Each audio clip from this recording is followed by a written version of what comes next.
joined Brad Cates from Sarreid Ltd here in the Steelyard Airstream. It's wonderful. It's so exciting to be here. This is a great Airstream, great event for us. We're really excited to participate. Cool. And you see what we did there with the on-air streams in the Airstream. Gotcha. Play on words this morning. Gotcha. A little early, but it's you know. It's a little early. Only one cup of coffee in my system, but we'll get there. Good. So you're brand new to Sarreid Ltd. Correct. A couple weeks on the job at this point? Been with the company for about 5 weeks. It's been fantastic. Since starting the process with Sarreid, the thing that's been amazing to me is the longevity with the people. It's not unusual to run across an employee that's been with us for 20 years, 30 years. And that passion and that commitment is really what makes us a value also to our customers, but as well as to the industry at large. Sure.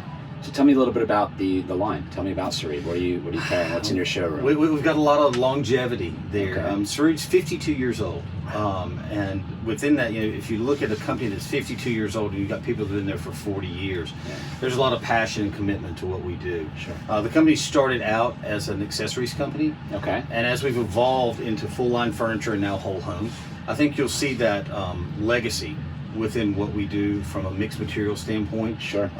You've got beautiful case goods. We cross a lot of boundaries in terms of small, medium, and large scale, so that we can be important, if you will, to metropolitan areas all the way to very large scale homes. But there's also a lot of mixed material within the line, and I think that really goes back to our heritage in terms of taking the best of an accessory and finding the best artisan that's doing hammered metal, the best vendor for really fine wood product and melding those together, leather and wood, on and on. So it's a discovery line, I guess is the easiest way to say that, because you've really got to take time to dive into what's there. We've got a lot of surprises. Sometimes you'll open a drawer and there's this beautiful paper that's been lining inside it, or a white cabinet that goes very coastal or French country, and you open a door and it's blue inside. So, discovery line would be, I guess, the interesting way to say it. Okay. The word that comes to mind for me is thoughtful.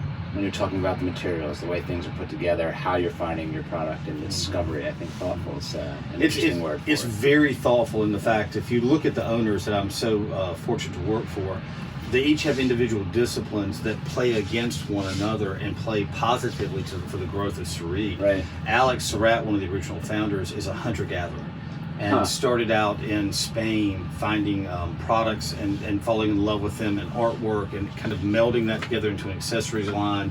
And then you've got Charlie Mose, who came in from a very operational finance control standpoint, and Charles Hoffman, who's very much sales oriented. So you've got that from a base standpoint. I'm a real right-left brain kind of guy. You'll find my artwork in the showroom, which is not important, but it's the fact that I'm a right-left brain guy. Sure. I can paint a picture and I can work Excel like nobody's business, which allows me to fit in with them and just take what they've done so well for 52 years, because it's about a legacy thing for them. They want to know what the next 52 years looks like, and I'm truly honored that they're turning it over to me to lead the charge. That's really exciting.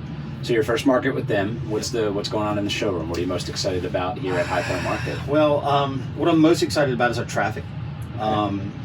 Despite the weather, it's not exactly warm here in High Point today. We're seeing a little bit cold. We don't have the heat on in here yet either. We're seeing very, very good traffic. We're writing orders. We're getting new customers. That's great. The owners allowed me to kind of take my experience, with the big stops and being so fortunate to work for some big brands in this industry over my career, and take that scope and put it on Sarreid.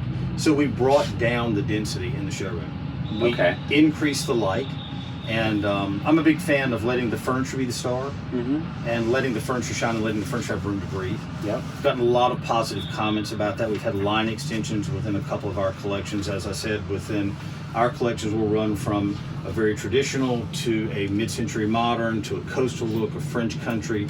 And the designers and the retailers are coming through really understanding the line better at this juncture.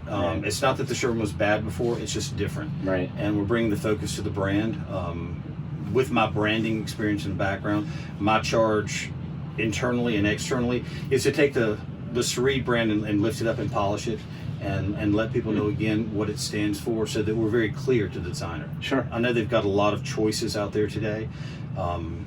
And sometimes you want to be the source for the exceptional, which has been a tagline for the company for many, many years. Right. But you also need to have a focus. in what you're doing, so that they can come in and decide what they're doing.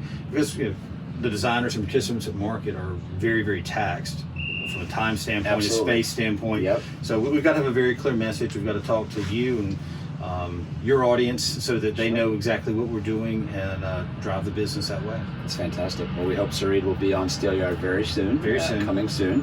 And the best advice, I think, is to keep it simple. Buy Sarreid. Buy Sarreid. So we can talk business all day, or we can have a little fun with some questions too. Awesome. So we're going to go with golf versus tennis first. Golf all day. Okay. Golf all day. Yeah. Yeah, I used to play like a really bad habit. Yeah. And in my life, I tend to be all in or all out. There were times in my life when if I came home and the score started with anything 8, yeah, everybody had a bad day. And my wife and I have been married for 29 years, and I did not want to come home and have something that should be a pleasure be a pain. But right. I still love it. I still Yeah. still miss it. Yeah, I can't hit a tennis ball. So. And I know you have an amazing wife, beautiful family, so I should put you on the spot and make you pick between your kids on camera, but I won't do that. Thank you, because that would be they're a all really big pretty problem. amazing. So we'll stick with just golf versus tennis. Brad Cates from Sarreid Ltd, thanks for being here today on Thank you. Airstream. We appreciate it, buddy. See Thank you. you.